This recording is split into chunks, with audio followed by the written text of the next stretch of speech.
How was your day? Okay. I'm just feeling a little concerned right now. Did you know that hermit crabs bully each other? I didn't know that, no. I was just watching a video on the internet. And I always thought hermit crabs were very solitary creatures, but it turns out they're not.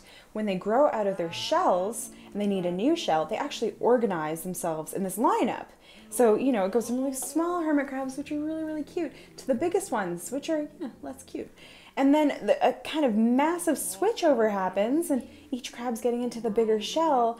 These other two hermit crabs came and they, like, bullied him right out of it. And I mean, granted, there was one shell left over, but it was way too small for him, and it had a big hole in it. And so now this little hermit crab is just wandering around feeling constricted, and there's probably a draft, and I don't know, it's just... Anyway, how was your day? Yeah.